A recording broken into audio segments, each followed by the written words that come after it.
Radio Fynbos luisteraars, ons is dan nou in die bevoorregte posisie as radiostasie om dan vir speaker meneer Tinus van der Berg hier by ons te hê. So Tinus, sê net so vinnig vir die luisteraars net, wat behels dit om dan te sê speaker, die woord wat dit is? Leonie, baie dankie en dankie weer eens vir die uitnodiging, is lekker om hier by julle te wees, soos altyd. Ja, die woord speaker, ek kry baie keer die vraag, dan vra die mense vir my, is dit die ou wat nou die hardste praat, of wat doen die speaker? Die speaker is die voorsitter van die raad, wat beteken ja, die hele raad resorteer onder hom.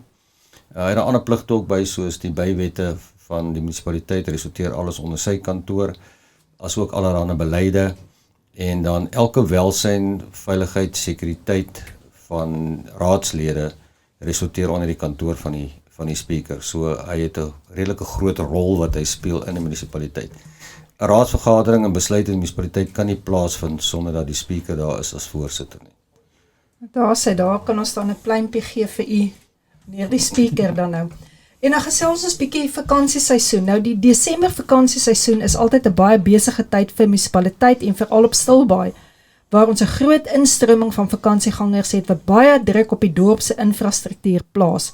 Hoe het dit dan nou gegaan Desember, speaker, en wat kan jy vir ons vertel? Wat het rondom die vakansieseisoen aangegaan? Nee, dit was, ek dink ons gaan almal saamstem, ja, dat dit was 'n baie besige seisoen. Ons het nie daai skielike druksverkeer gehad op sekere dae so wat ons in die verlede gehad het, baie mense. Ja. As jy oor die brug se sirkel wil gaan, dan staan jy al by die munisipale kantore en wag nie.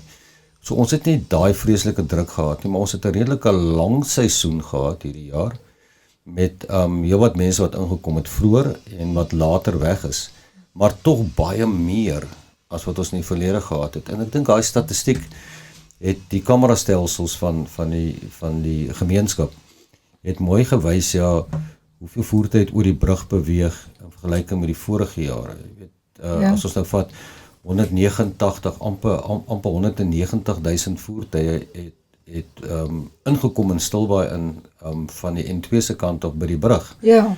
In vergelyking met die vorige jaar wat ek dink 124 was, as ek nou die statistieke reg onthou. Dit is reg, ja. So ontsettend baie mense het ingekom. En dit wys net ja, wat 'n skielike invloed daar van mense oor 'n lang tydperk. Dit is absoluut wonderlik dan. En die vakansie het dan gepaard gegaan met die instelling van waterbeperkings in ons streek.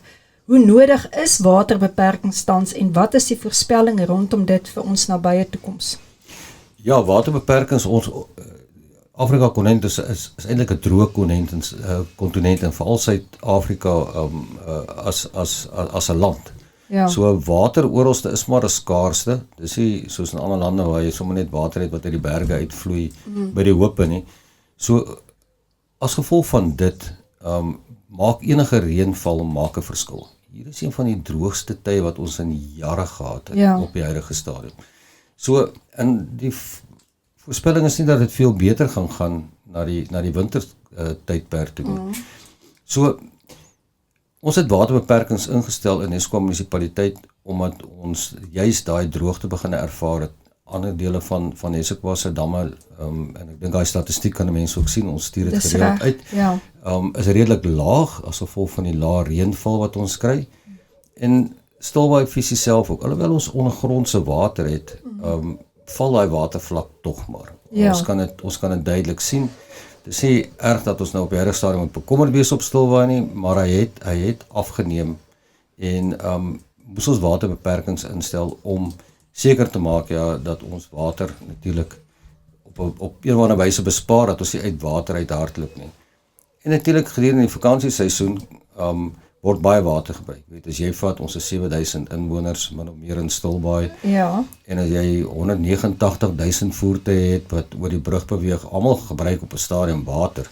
Alles is 'n publieke toilet wat getrek word, of wat ook al die geval is. So die hele infrastruktuur van die munisipaliteit kry swaar oor daai tydperk. Water veral. Onthou ons gaar ons water op, alhoewel ons dit uitpomp by die grond het, gaar ons op in opgaar damme, maar dit moet behandel word voor die tyd en jy tap het leeg soos wat dit gebruik word en jou stoorkapasiteit gaan nooit genoeg wees met 7000 mense en jy het 189.000 voertuie wat inkom. Absoluut, en ek dink die raad van die kantlyn af is ook nie altyd wat werk nie, nee. Verseker nie, ja. Ja, en 'n reservoir, is dit dan die uitdagings, wat is die uitdagings rondom dit en wat veroorsaak dit dan nou in die munisipaliteit se beplanning?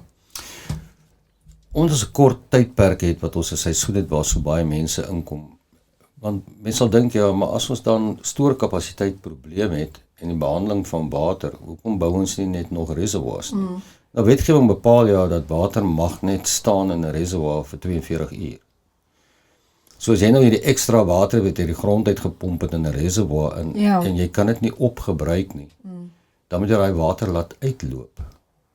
En 'n reservoir kan nie leeg staan nie, want dan kraak hy. Ja. Is wel op die stadium in beplanning om nog 'n reservoir te bou. Dis inteendeel is in die begroting vir nuwe ontwikkeling wat tans plaasvind op Stilbaai visie self.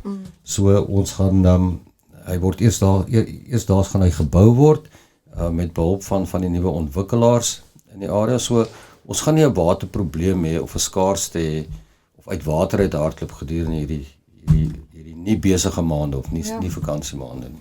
Daar's 'n luisteraars, julle hoor dan nou uitspreker meneer Tinus van der Berg uit die waarheid en ons hoef nou nie langer oor dit te wonder nie. Ons is dan besig met 'n program waar ons gesels oor waterbeperkings en dan die verkiesing. Nou met die droogte wat huidigelik heers, Tinus, is die risiko vir die ontstaan van brande baie hoog, wat ons sien ook rondom ons hoor dit gedurig, ons sien dit op Facebook. Die Wes-Kaap het hierdie seisoen gebukkend gegaan onder verwoestende brande wat uitgebreek het. Wat is volgens julle die grootste oorsaak van hierdie veldbrande? Ja, as ons nou gaan kyk na die grootste oorsake, is maar die mensfaktor, die nalatigheid van die mensdom wat brande veroorsaak. Ek sê nie dit is moedswillig nie. Ons het wel glo ek 'n paar moedswillige gevalle gehad en ons het dit gevind hier in Stilbaai ook nie ver van jou af nie. Ja. Maar gewoonlik is dit maar die nalatigheid van mense of 'n braai wat hulle uitgooi of die winderige toestande wat kole uitwaai. Daai tipe van goed wat brande veroorsaak in ons area. So dis daai opvoeding van die mense om te sê ja, as jy vuur gemaak het, asseblief maak seker hy's veilig, moet hom nie te groot maak nie. Ons hou almal van 'n groot braaivleisvuur, maar om te groot maak en maak seker dat hy heeltemal dood is as 'n mens daar weggaan.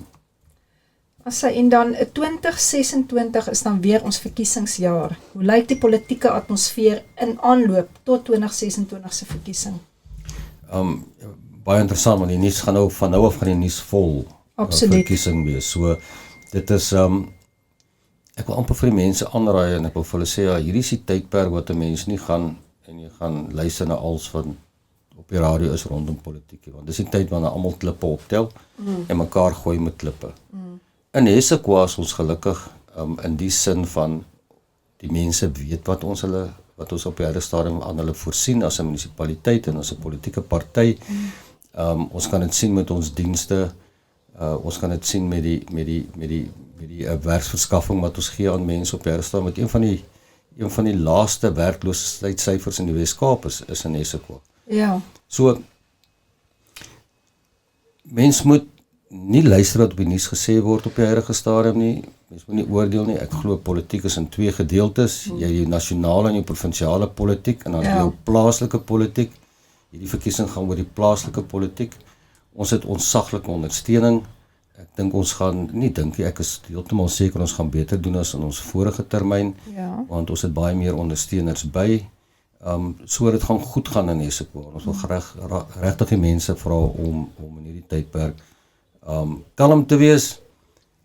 Dink wat jy gaan stem, gaan doen navorsing rondom wat jy gaan stem. Ja. Ek gebruik maklik die voorbeeld om te sê ja, dis soos iemand wat na perdereisies toe gaan en besluit jy op watse perd gaan hy bi. Ja. En jy gaan kyk mos na die geskiedenis van 'n perd. Jy gaan kyk hoe dit in die vorige rondes gedoen.